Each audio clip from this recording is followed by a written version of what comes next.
Hey guys, Buildzoid here, and today I want to complain about running the channel. And because I don't feel like being a talking head, instead of talking head footage, you're gonna get a squiggly line on a yellow squiggly line on oscilloscope. It's a 13900K running Y-Cruncher stress test on a, or like the Y-Cruncher stress test algorithms on a 15-second interval.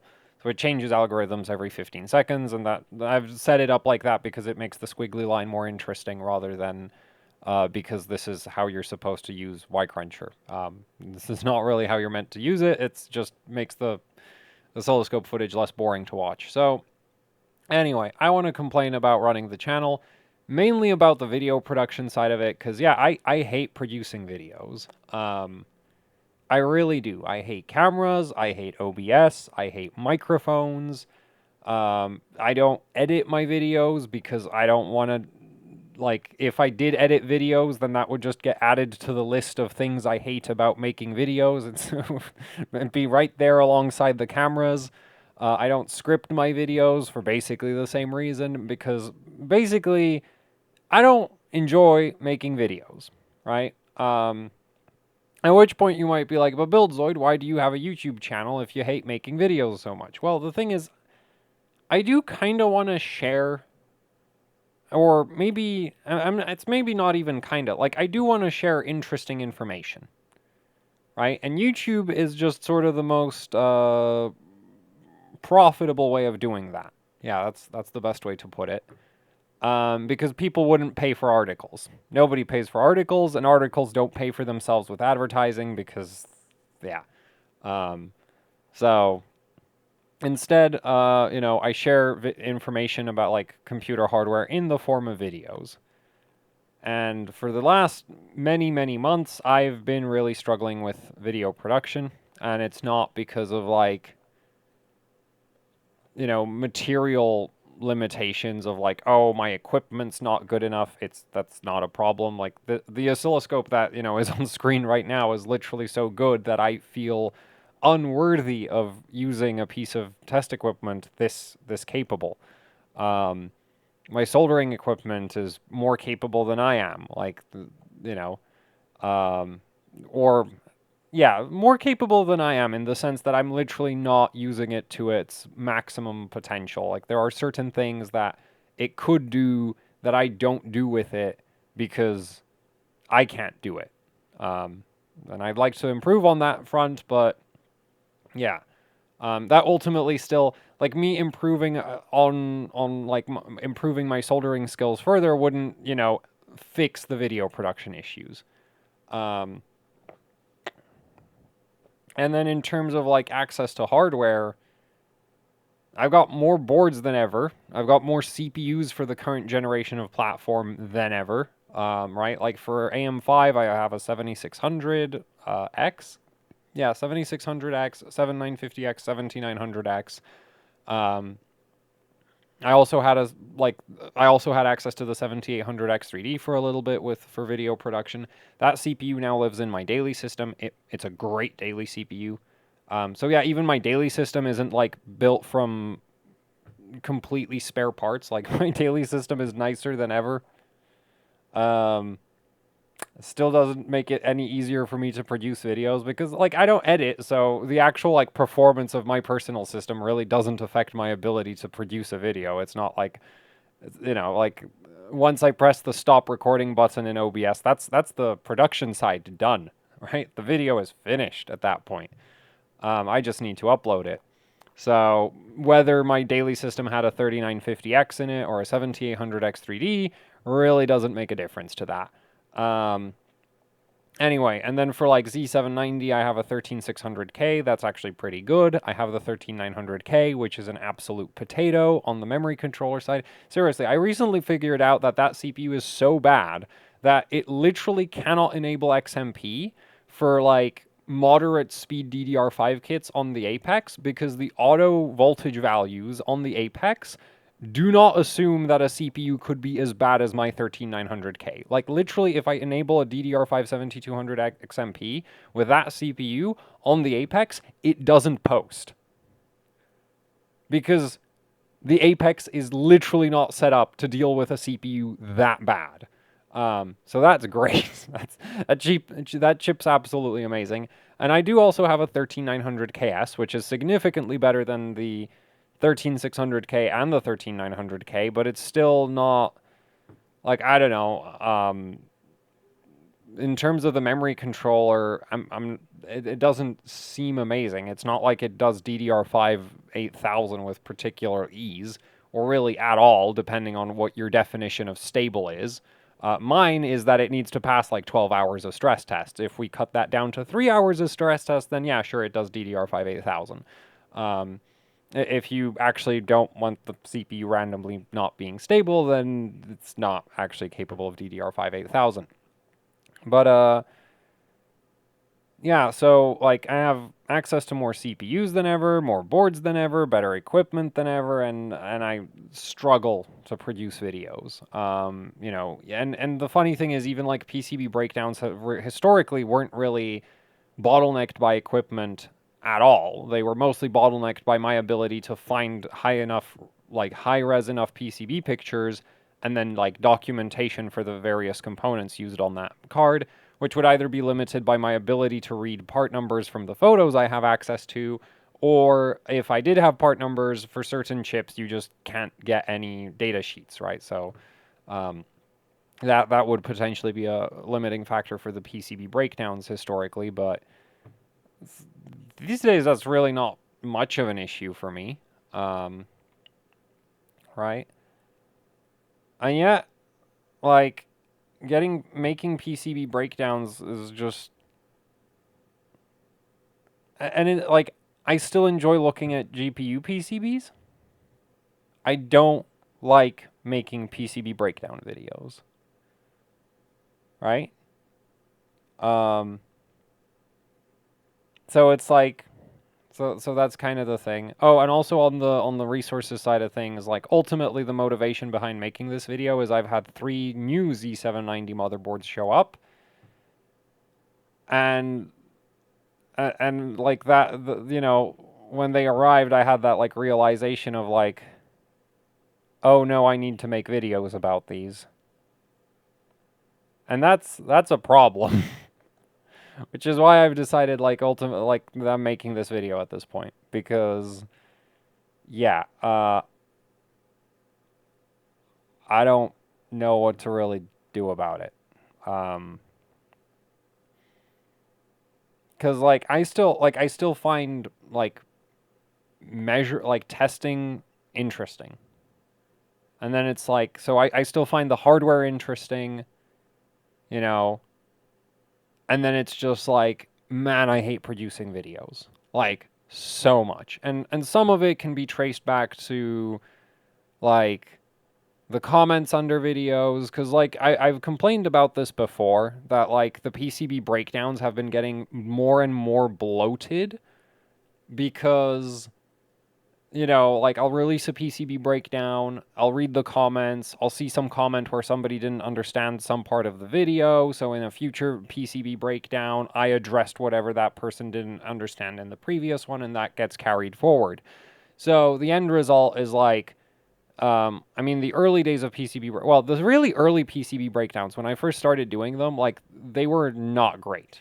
Like, they are objectively worse in terms of informational value compared to the, like, current version of PCB breakdowns, because in the past, I would just go with the, like, maximum drain current rating of a MOSFET, which, if you want to calculate the performance like, the current handling capability of a VRM, is not good, okay? The maximum amount of current that you can put through a MOSFET heavily depends on how much cooling you have, right? Because there are certain MOSFETs that are capable of dissipating up to like 50 watts of heat if you give them a big enough heat sink, right? But that's not realistic for any actual, like, real world VRM implementation. Like, you're not gonna, like, if you have a 5-phase VRM with, you know, MOSFETs that can dissipate up to 50 watts each, that VRM is going to be kicking out 250 watts of heat if you know, run it at like the maximum drain current rating of the MOSFETs, which is why I eventually switched over. And like you still have that same problem. Actually, I think 50-watt MOSFETs aren't really.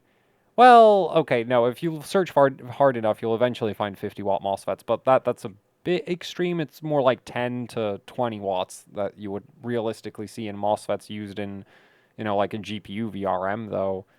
Um, the thing, like, the thing is, I'm thinking power stages, and power stages are a lot more reason. I'm just gonna pull up a data sheet. Give me a second, because there's a specific MOSFET that I'm thinking of with that comment that I'm like, I haven't looked at that data sheet in like years. Okay, that's probably not accurate. I haven't looked at it in months. So, wait, where did I put it? Data sheets, MOSFETs, where are they?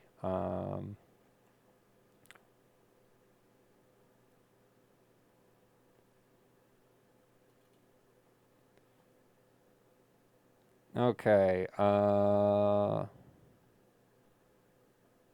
okay, oh, yeah, that one has a maximum continuous drain current of up to 160 amps, and that's if you can dissipate... Wait, where is it? Oh yeah, no, it is 54 watts of heat. Yeah, so if you can dissipate 54 watts of heat while maintaining the case temperature of the MOSFET at 25 degrees, it'll handle 160 amps. Not practical, right? Like, that is not a useful, like, current rating for that MOSFET. Similarly, like, that's the whole reason, like, when I do PCB breakdowns these days and we're talking about power stages, I talk about the nominal current rating and then I go into the actual, like, expected heat dissipation, because sure, under very specific operating conditions, you might be able to put 70 amps through that power stage. Actually, if you have enough cooling, you might be able to put more than 70 amps through that power stage. But realistically, it's probably going to be sitting right next to a bunch of other 70 amp power stages. So if you actually tried to do that, it would get incredibly hot, and depending on the type of power stage, it would either shut down or fail. Well, actually, not even the type of power stage. Depending on how the VRM is implemented, it would either shut down or suffer a catastrophic failure. Because those are sort of your only two. Well, I guess you could also have like thermal throttling kick in on the CPU side of things, but again, like, details.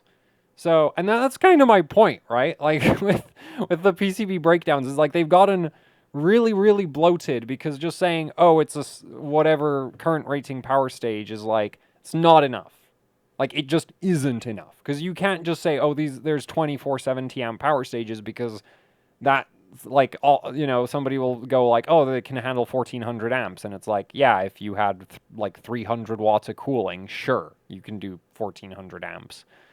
Except in any real world scenario, you're not going to have 300 watts of cooling, so it doesn't do 1400 amps, right? So that's kind of the consideration there. And that's the kind of thing that's like slowly bloated PCB breakdowns, right?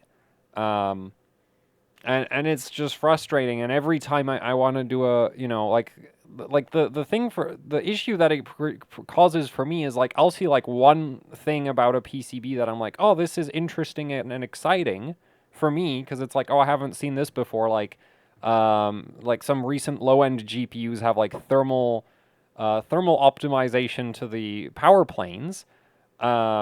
Which is neat, but then the rest of the PCB is just like generic low-end GPU stuff that I couldn't be less interested in, right? So it's like, oh, this isn't really worth doing a whole PCB breakdown around, but at the same time, like, and it's just like, so it's like, on one hand, it would be kind of neat, like, I think it would be kind of neat to share that information of like, look, this PCB has this like feature on it because it helps heat dissipation, and you would actually see it on like some OEM motherboards. Also, some very, very old motherboards would do that kind of thing. So it's kind of like, to me, it's kind of neat that it's like, oh, we haven't seen this kind of design optimization on a GPU in like, at least I haven't in like 10 years or something. So I think that's kind of neat. But then it's like, yeah, but that doesn't really make a video for in and of itself. And the fact that I think it's kind of neat doesn't necessarily mean the whole card is good, right? So it just and the videos just get really bloated. Also, sometimes the neat thing is on a product that is not worth it. You know, it's just like, yeah, like sure, this is a neat little like design feature, but ultimately, would I actually buy this? No, unless I found it on eBay for like $20. Um, so you know, um, yeah, and that just happens like a lot to me with producing videos these days. I guess kind of where it's like, oh, there's this like one neat thing that I'd actually like to share, and then there's like all of the stuff around it where it's like, on one hand, because like I feel like if I leave that information out, there's going to be some idiotic comment under that video that's going to make me really regret leaving that information out. Um, and like I know it'll happen because like I've gotten very good at preempting the stupid comments, which is why the videos are so damn long. And even then, I will put out a 40-minute video just so I can tell somebody in the comments to watch the whole damn thing, because or they weren't paying attention. Um, and so that's really just kind of, you know, killed my excitement for producing videos. And another issue that I've had especially recently is like I don't let myself get excited about hardware that's exciting, because just because something is like a cool, like neat from like a pure hardware perspective does not mean it's cost effective, which I've literally just gone over. But like there's other examples of that. Like there are especially high-end motherboards for me fall into this category of like a motherboard will do something, you know, that I think is really cool from like an electrical, like from a design perspective, and I know it's expensive to do that, right? Like from a just or like the board will do like okay, the easy example is that the Z690 Apex and the Z790 Apex both use 3-terminal SP caps, which are probably responsible for why those two boards have such good core voltage regulation, alongside just the rest of the power delivery design in general. But you literally cannot buy a better polymer capacitor if your priority is ESL, okay, like which is the equivalent series inductance. And so I find that really exciting that you can find these like, and these capacitors are like really not cost effective, which is why you don't see them anywhere on like consumer hardware. Like you really, yeah, like they've been featured on some GPUs in the past, but they're very rare. Like you don't find them on 4090s, right? And so to me, it's really cool to see this like very high-end aluminum polymer capacitor on a motherboard that you can actually buy. Sure, that motherboard is like $800 and you probably shouldn't buy it, and it ultimately doesn't really make any difference to the performance, but I still think it's neat.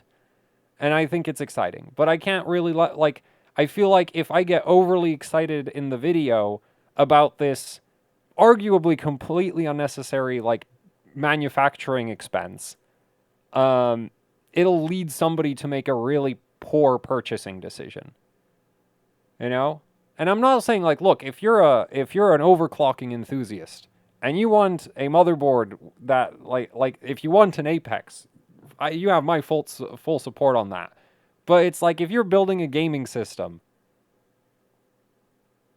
I don't really want to be responsible for making you buy an Apex, because you don't need one, right? And that's really become a problem for me, because there's a lot of these really ridiculous, you know, high-end motherboards doing, and some of them do some really cool things that I'm very excited about. But that doesn't mean, you know, they're actually products most people should buy. And on the flip side, I also realize that, you know, if the boards don't sell, they're going to stop making them. But I would rather if they stopped selling the $1,000 4-dim daisy chain boards than, the darks, the apexes, the tachyons. Because while those boards are expensive and unnecessary, at least they're actually, like, just better than basically any other motherboard for a given manufacturer, from, like, a hardware perspective. Whereas the really expensive, like Halo boards, the ones that are even more expensive than the extreme overclocking boards, yeah, those are actually just worse most of the time. So, um, yeah, but that has been like a problem for me where it's just like, oh, there's this, like high-end motherboard comes out, does thing that I find kind of interesting, and I'd almost be excited about it, but then I look at the price tag and it's like, yeah, but I can't be too excited about this because somebody might actually buy it. And they just shouldn't. Right? Um, and yeah, like that's been like that's been part of the issue that I've had with video production recently, especially with a lot of the high-end hardware is like just because I think something is like neat or that like something like the something is, you know, like good doesn't really mean that I also think like I don't want it to be like a purchasing endorsement. Um, I collect motherboards and GPUs, and my collection of motherboards is full of really silly motherboards.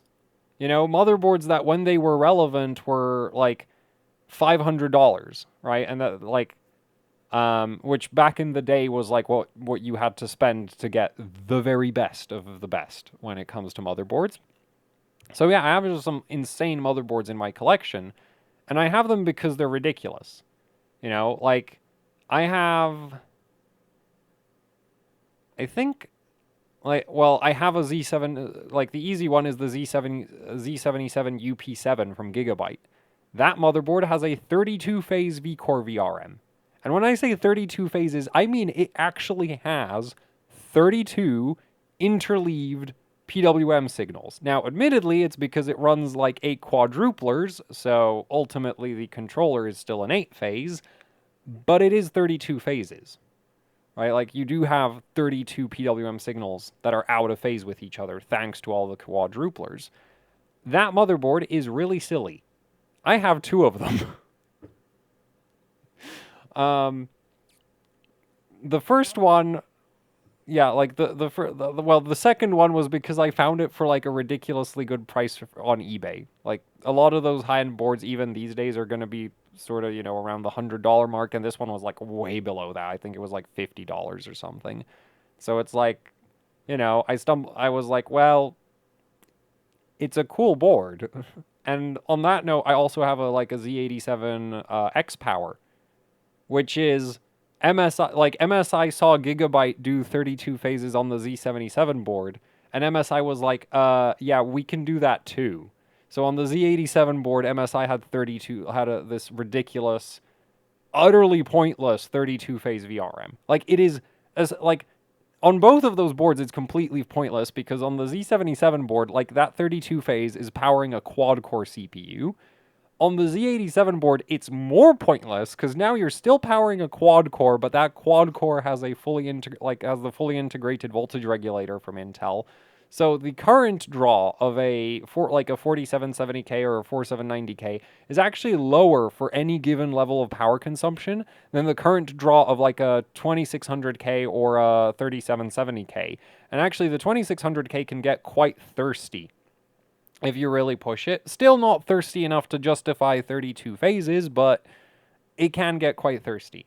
So, like, and that's the kind of thing that's like, as somebody who has a weird obsession with power delivery systems on gaming hardware, specifically gaming hardware, because server hardware, like the thing with server hardware is that server hardware is built to a spec. So it tends to be kind of boring because you have a very clear like the VRM is gonna, like with a server motherboard, it's like the CPU will pull X amount of watts, the chassis will provide X amount of airflow, therefore we put the VRM here, and it needs to be exactly this.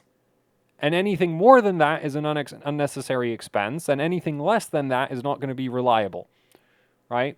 So server hardware, in my opinion, pretty boring because it's built to very like exact specifications. Whereas your gaming hardware, that's where the manufacturers get very creative because like some of it is just to do with marketing, right? Like that's the justification for the 32 phase VRMs on those like LG, like the Z77 and the Z87 motherboards was like, was there any reason to have that many phases?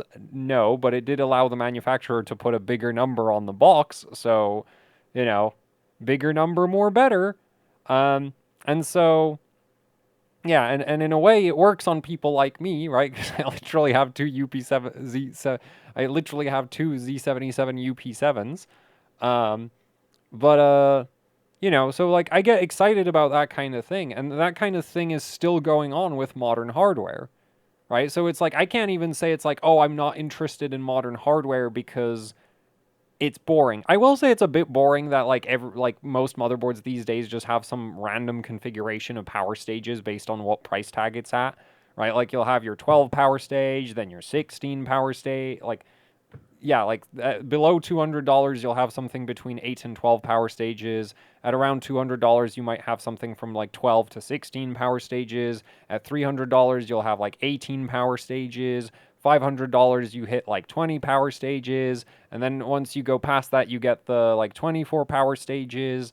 And it's like, and they're all using roughly the same parts, right? Either 70 amp parts or 90 amp parts. The funny thing depending on which manufacturer of 70 or 90 amp parts you use, the 90 amp, like the 70 amp parts actually sometimes perform better than some of the 90 or 100 or even 110 amp parts because I'm relatively certain that some of those really high current rating parts get that current rating through like being really good at heat dissipation rather than being particularly efficient, as in they can run it really like like if you throw enough cooling at them, they can handle that much current rather than they are actually more efficient than some of the lower rated parts.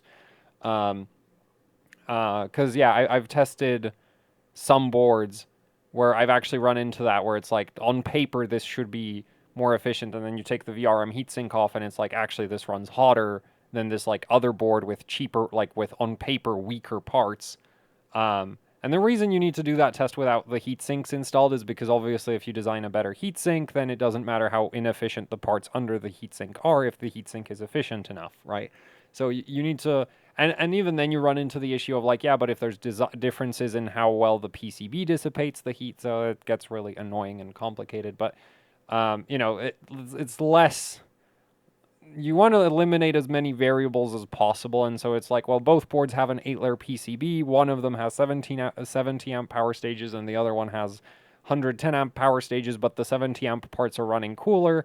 Yeah, those 110 amp parts are probably not that efficient, even if they nominally have a higher current rating. But yeah, so, you know, and so and well, that's also another reason that the PCB breakdown videos get so bloated, isn't it? It's just weird differences like that. But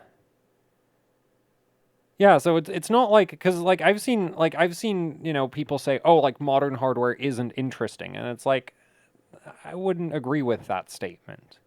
Because like every time a new GPU launches, I go and take a look at the power delivery. For like all of the models that I can find on Tech Power Up. So I still find that interesting, you know? Even on terrible GPUs like the 4060. Right? Like the 4060 is a truly terrible GPU.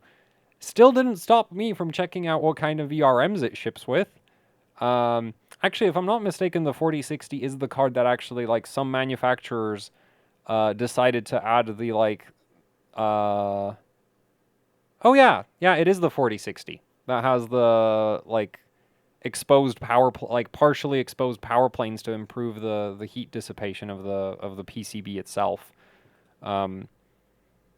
which yeah isn't really something that you know like you see on GPUs, and so I find that interesting, even if the 4060 is like a terrible card that you should just not buy ever. Like you just shouldn't buy a 4060. It's terrible. But I do find the fact that like you get this like design feature on the PCB interesting, right? Um, and yeah, and it's just like, and then I guess another issue is just like my experience with Intel 13th gen has been not great on the memory controller front. That certainly doesn't help, you know. There's no better way to put a damper on new motherboard releases than the realization that, oh no, I'm going to have to deal with Intel's memory controller again. Hopefully 14th gen will be less unreliable, but the thing is the inconsistency of the Intel memory controller like Intel's memory controller was always a little bit harder to work with than AMD's because AMD's memory controller has some it hits brick walls rather like easily compared to Intel's, um, right?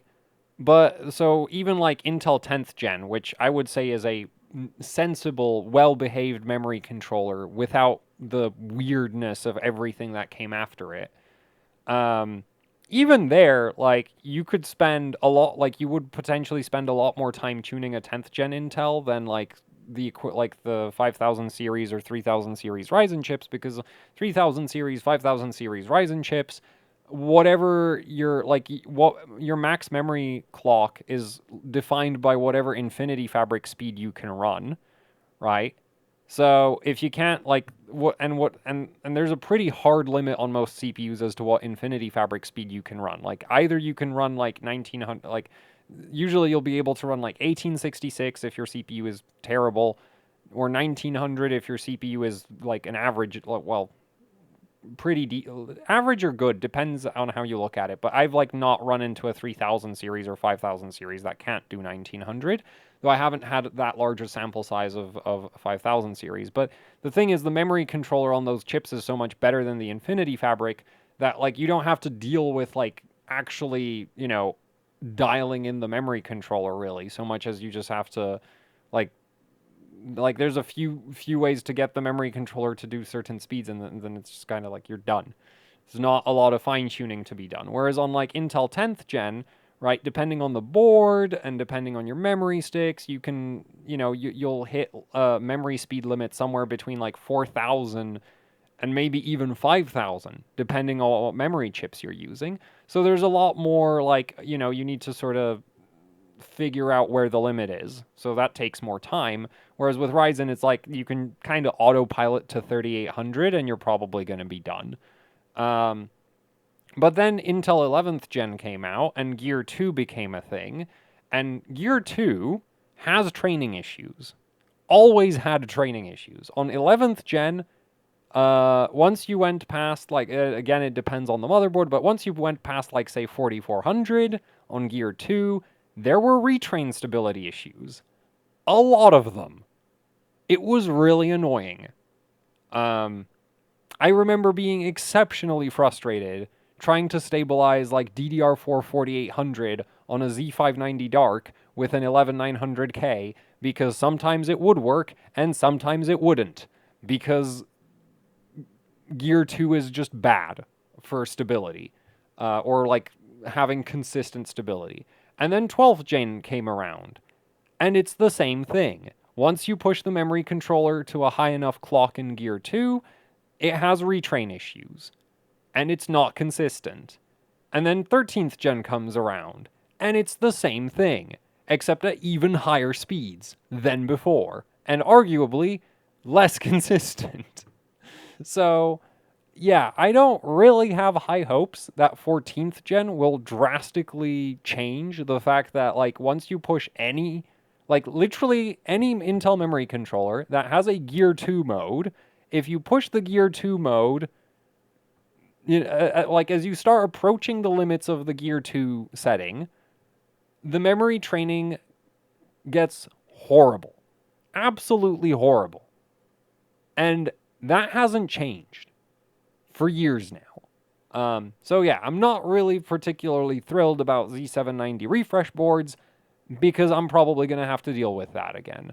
And I'm honestly contemplating that, look, like I have a DDR5 8000 XMP memory kit here. It doesn't really work with my 13th gen CPUs.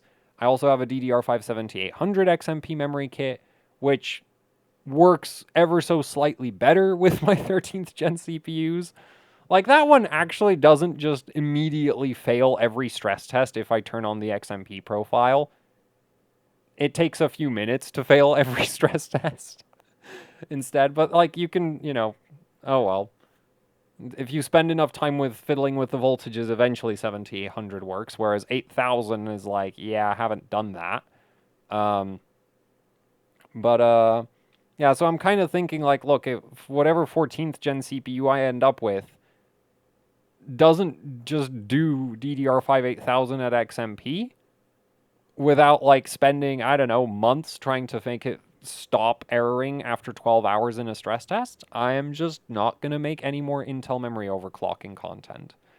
Because, it's not like I have a shortage of stuff to do, right? Like, again, like, the massive collection of, like, old motherboards and GPUs I have, like, I want to play with those things. I want to make videos about those things. Quite frankly, I find them more interesting than a lot of the modern hardware releases, because the thing is, and this is another reason why, for me, the modern hardware releases aren't that interesting. I don't really play AAA games, right? So I actually literally do not care about ray tracing performance, because I have exactly one game that I play that has ray tracing in it. And it's not DirectX ray tracing. It's a custom ray tracing implementation in OpenGL that runs on absolutely everything. Right?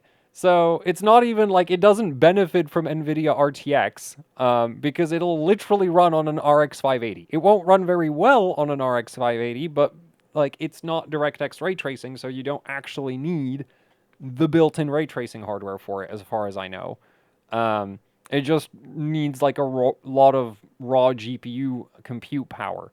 Um, and then it's like, and yeah, and then the rest of it is like, I don't really play AAA games. So that's like the one game that I play that has ray tracing in it, and it's not even the DirectX ray tracing implementation. And so for me, a lot of the modern hardware releases where it's like, oh, it makes it possible to get bigger 3D Mark scores.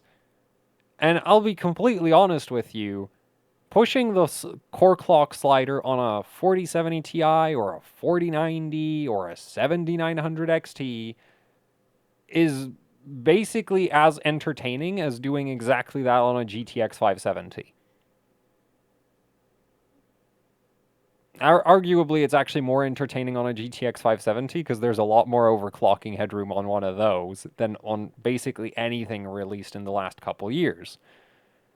So that also puts like a real, like, that kind of also puts a damper on my excitement with modern hardware releases, because especially on the GPU side, because it's like I actually just kind of don't care about the gaming performance of most modern GPUs, because like what, like I'm gonna run 3D Mark at like how I and yeah, and like I don't even like it's just gonna run 3D Mark faster for me basically, right?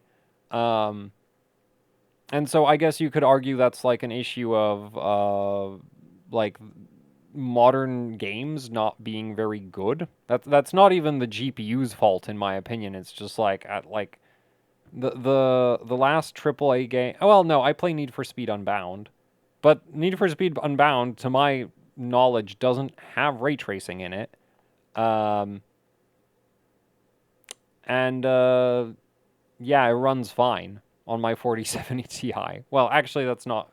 It could run faster, but I don't feel like, a 4090 to play Need for Speed Unbound would make, like, I don't really feel like that would make a difference to me.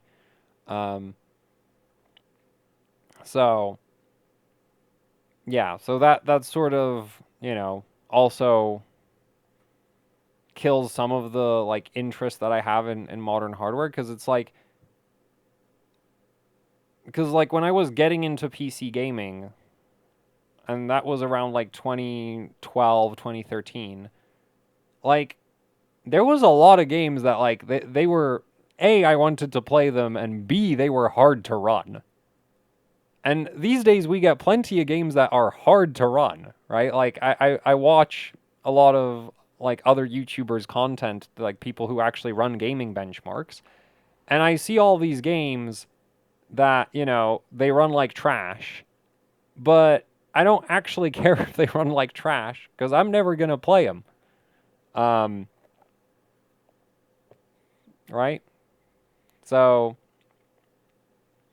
that's kind of the thing is like so the fact that like, oh, well, if you want to play this game at like a good frame rate, you need like a 4090 is like, yeah, but I don't want to play that game. So don't care. I mainly play, you know, indie FPS games that will run on a toaster. Literally, like my most recent like exciting new gaming discovery was Voidborn, which is very early access still, but that runs at 400 FPS. Literally, it runs at 400 FPS and it doesn't even get my GPU to like anywhere near 100% load. So, you know, when there's like new hardware releases, it's just like they're not. Yeah, that kind of also kills the excitement for me. Because there hasn't really been any games that have like really blown me away. In terms of, well, I actually no, Voidborn was actually really good. Like it is very early access, and I had a ton of fun with it. I can't wait for there to be more of it. But like I said, like there's no, I can't say that for any like big AAA game.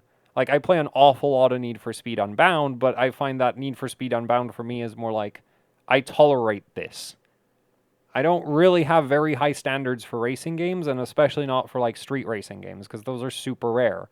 Um, right? Because like I know Forza, but Forza has that whole like festival theme thing going on, and it's like no, I like the silliness of the Need for Speed games. Um, I wish Need for Speed had a less terrible physics model, but I've kind of just accepted that, you know, the Need for Speed developers have just given up on having a good physics model at this point because they haven't had a good one in like years, as far as I'm concerned. So, um, yeah, uh, that's kind of the thing. So, yeah, and then so that's kind of made you know making videos kind of difficult for me because it's like partially it's like, oh, I can't get excited about silly overpriced things even though they're exciting. Is like, oh, I need to not get excited about that. And then on the flip side there's the fact that like from a utility perspective a lot of the modern hardware actually just isn't exciting in my opinion, right? And the utility of it, like, I mean, if I'm buying a gaming GPU, I need games to play on that GPU. I don't, you know, I'm not really seeing a lot of that. Or at least I'm not seeing a lot of games that would justify a high-end gaming GPU. Because, like I mentioned, a lot of my favorite, like, recent-ish game releases are indie FPS games that will run on toasters, right? Like, so, yeah, that's that's also been arguably one of the issues. And then there's also the issue of just like the videos have been getting like some video like yeah, like the amount of like extra information that I need to pack into videos, or at least that I feel like I need to pack into videos so that I can preempt all the dumb comments, has just gotten really tiring, you know? Like I miss the days of my channel being relatively unknown and when I could just sort of not worry about like, you know, how my opinion would like affect other people's opinions on things and that kind of thing. And mainly like affect people's purchasing decisions. And to that extent, I guess, you know, now I mean, this is 40 minutes into the video, so who knows how many people will actually see this, but going forward, what I've planned to do for the PCB breakdowns is I'm going to put a disclaimer in them because they're not supposed to be reviews, and I've already sort of started complaining about that in some PCB breakdowns, like that, hey, this is not a review. I think I've done that for a couple of them. But no, this is going to consistently now be a thing where it's like, A, PCB breakdowns are not a review. They just aren't. They were never meant to be reviews. They're literally just a case of I find what goes into like the components that go into a motherboard interesting. Okay? And when you have a good motherboard and it has good components, that's, like you can sort of go like make the connection of like, oh, this is what goes into making a good board. But you can also have bad boards that use good components. Right? And that's the whole reason that like PCB breakdowns are not reviews. Because I'll often produce them before I do any testing even. Or in some cases, I make PCB breakdowns without testing, right? There's a lot of GPU PCB breakdowns where it's like, I've literally never tested the card because I never had it in my hand. This is especially true for all of the 4090s. Uh, I don't get sent 4090s. I've literally never seen one in person. Not that I really like and on that note, if a 4090 showed up at my door tomorrow, it wouldn't change the fact that I'm not excited about producing videos. So like that's not like I'm not trying to say like, oh man, if I just had a 40, that's not what I'm trying to say. Yeah, it's just like I've never had a 4090. Don't really like I would be kind of cool to measure one with an oscilloscope. Maybe, mess around with overclocking it for 3D Mark. But like I said earlier, it really doesn't matter if the GPU is $2,000 or $50. Moving the core clock slider provides the same experience for the most part, regardless of the price of the GPU. So, yeah. And the other thing is I'm going to add a disclaimer to the PCB breakdowns that I'm not an electronics engineer or any kind of engineer, because I'm not, right? And the reason I'm going to start doing that is because I've seen a lot of people like assume that I'm an electronics engineer, and I've never said that I'm an engineer of anything. But at the same time, I've never made it clear that I'm not an engineer, and I feel like, alongside the like, hey, this is not a review, and I'm not an engineer, that'll discredit my own PCB breakdowns enough that I'll be like I'll let myself be excited about stuff again, right? Because it's like my uneducated opinion on this, instead of like, oh, this is super serious purchasing advice. It's not, I'm just like a guy that finds power delivery components way too interesting. And I've tested a lot of motherboards. I've measured a lot of motherboards. I've read a lot of documentation, but I'm not an engineer and especially if somebody is a real engineer, they'd probably be able to tell because I have a lot of weird, like, gaps in my understanding of electronics, which can be traced back to the whole, I'm not an engineer. And the main reason I'm not an engineer is because I never had the, like, math grades to go get an engineering degree. And so a lot of the time when I'm reading documentation, if some complicated math comes up, well, I don't understand it. So, yeah. And that's kind of the thing. So that's like a change going forward for the PCB breakdowns. There's going to be a disclaimer that they're not reviews and that I'm not an engineer. And then hopefully I can go back to, because, like, in the early days of PCB breakdowns, like, I would absolutely just trash cards if they used low-end MOSFETs. Even though, like, they wouldn't necessarily have, like, well, there are certain cards that deserve that, but, like, it's really hard to judge. And the funny thing is, like, again, it comes like, or as I mentioned earlier, like, you can technically push more more current through a power stage than what it's nominally rated for if you throw enough cooling at it. And the extent to which this is true is that, like, I've heard of people like liquid nitrogen cooling the VRM on certain GPUs in order to keep the VRM from overheating. And that would actually work. And if you didn't do that, that VRM under the same level of load would have actually just up and died. So, yeah, the funny thing about liquid nitrogen cooling VRMs is it actually like isn't ideal for a lot of the passive components to get that cold, but so it still doesn't run great, but it's better than the alternative of like, yeah, if you try to run the VRM passive, then like, or even just on like air cooling, then the you'll have like a power stage fail, which on certain cards is like a real concern, especially with LN2 overclocking.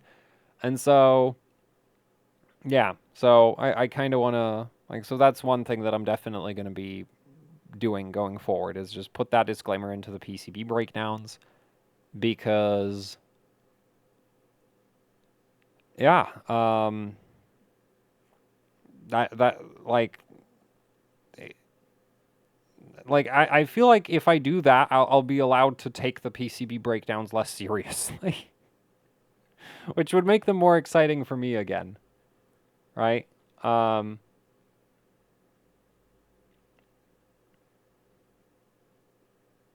So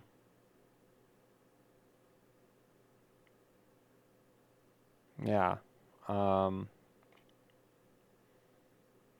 is that everything I wanted to complain about? Mostly, I feel like.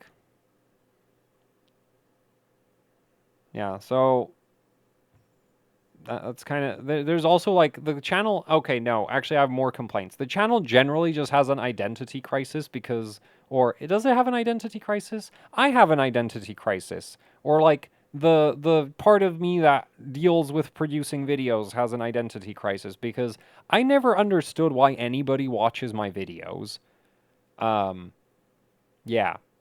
Like straight up, if somebody like I'm assuming if you ask like other successful YouTubers like why do people watch your videos, they would have an answer. And then there's me over here where it's like honestly I have no idea why anybody watches any of my videos.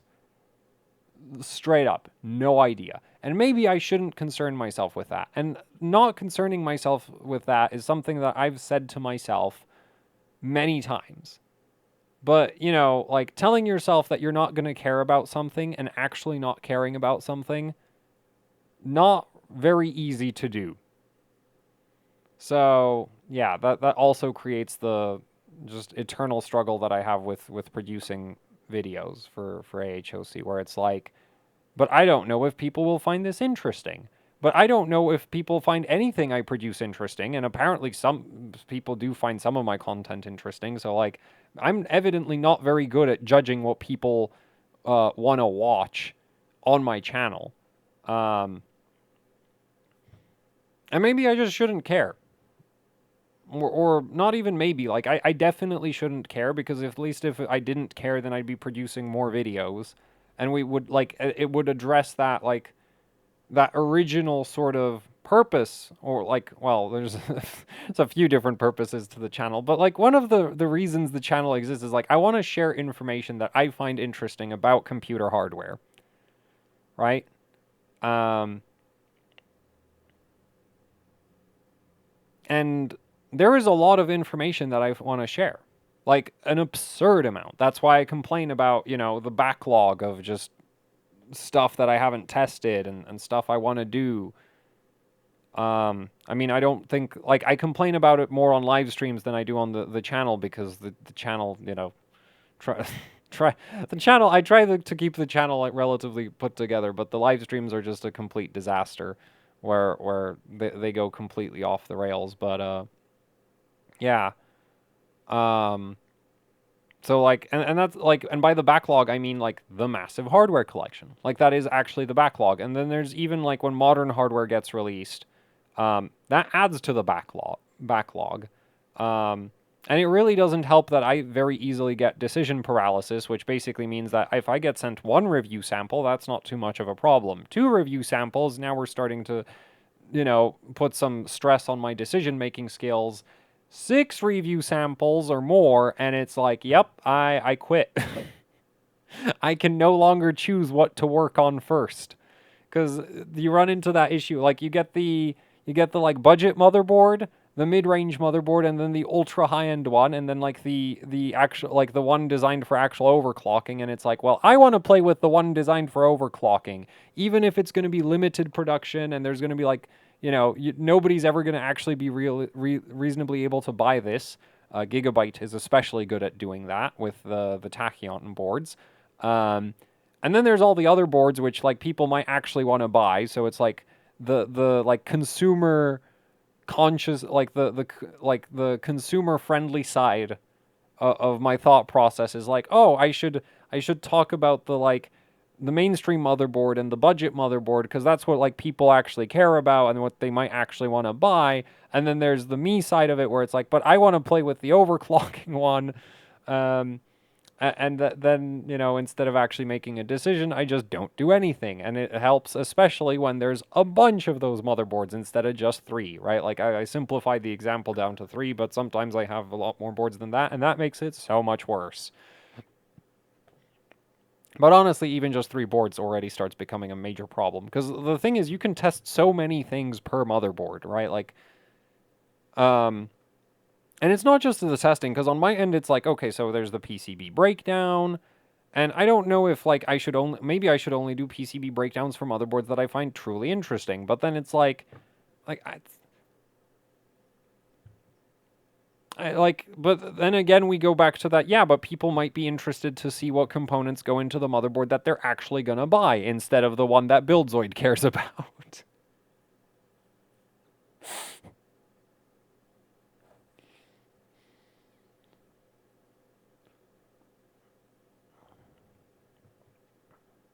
Where was I going with this? Yeah, so there's like the decision paralysis component, and there was something I was talking about before the decision paralysis that I've lost track of.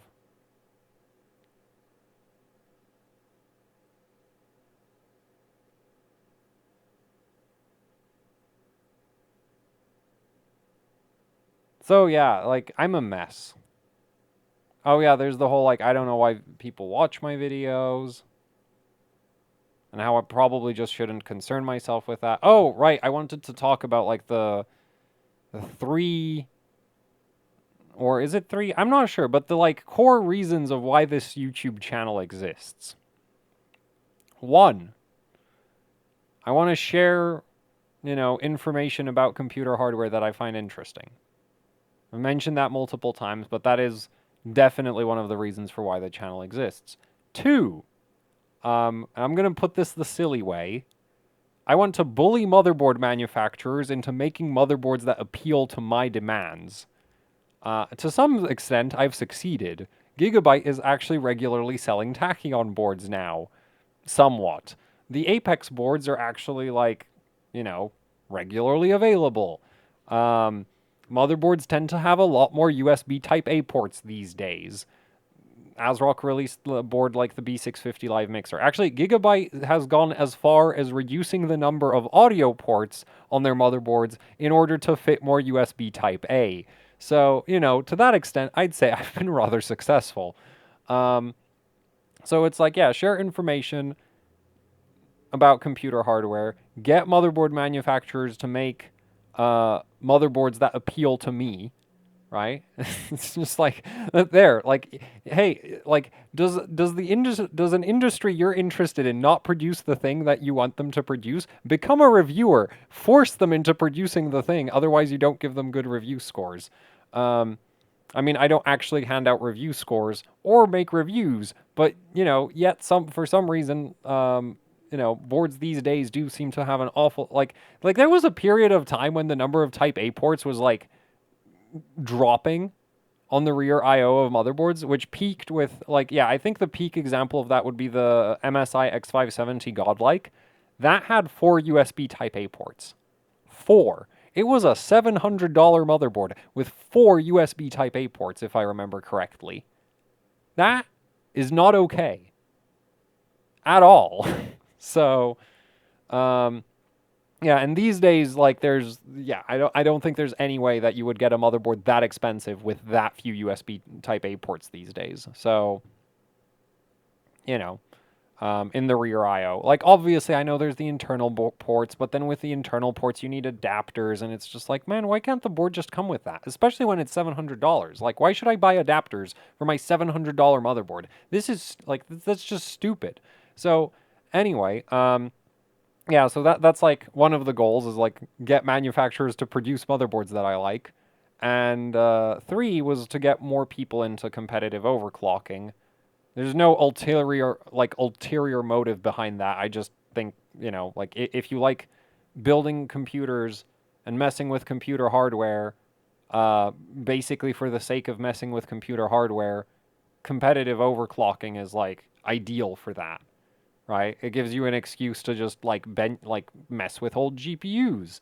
Buy questionable quantities of old GPUs to bin them, or old CPUs, or old memory kits, and old motherboards, right? So, yeah, and so that's sort of the three things behind like the channel is just like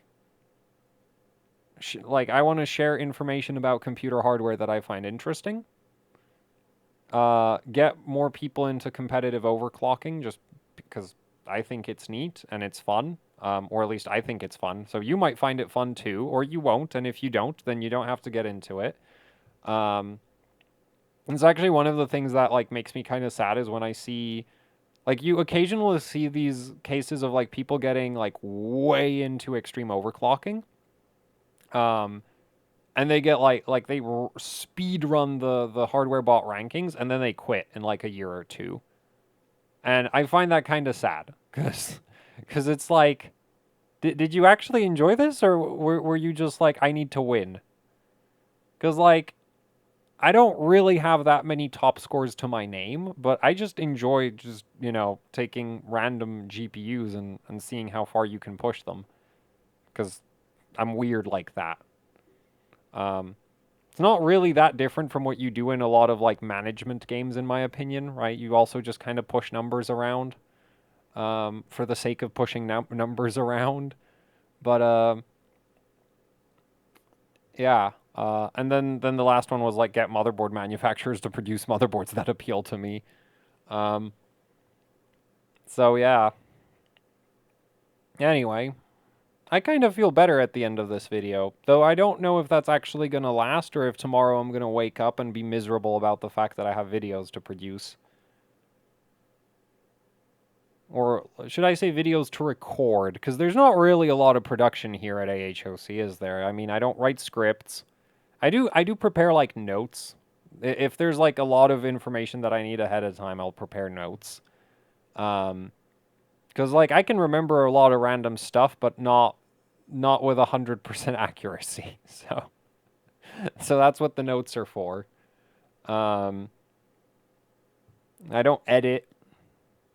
So yeah, there's not really a lot of video production here, just a lot of like video recording. Oh yeah, actually, like because of how I produce produce videos is like there's a lot of failed takes that get thrown out. But I don't think I'm going to be throwing out this one. Because, yeah, I mean, it's unnecessarily long, but I feel like at least I've said everything I wanted to say.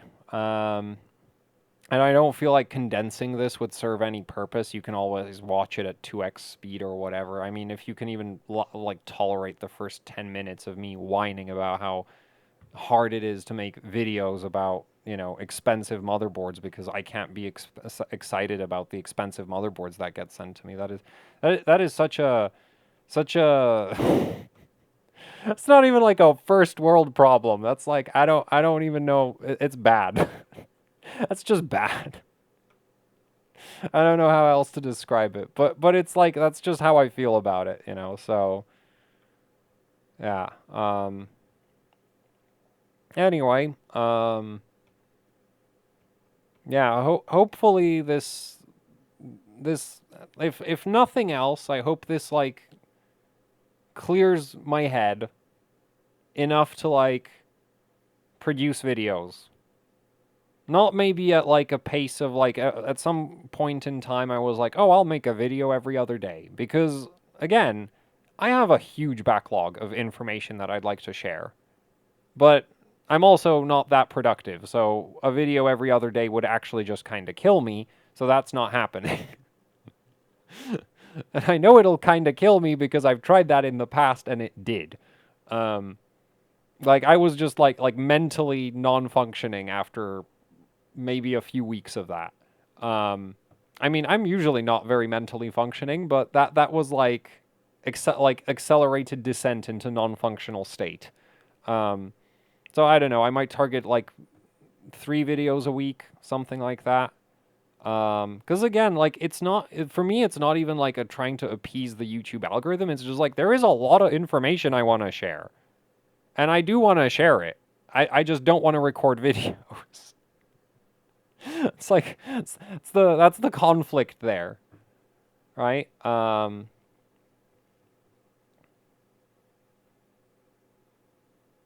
Yeah. So I don't know. Like I we'll see. I have PCB breakdowns to produce, oscilloscope videos to produce. Like why else would the oscilloscope be currently connected to a motherboard, right? Um, so yeah, you can probably guess what's going to be coming up next on the channel from that. Um,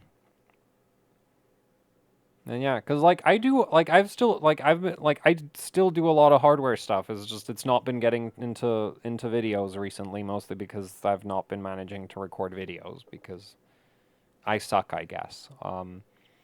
Anyway, I'll actually press the I mean stop button for this at this point. There are links down in the description if you want to do that, want to take a look at them.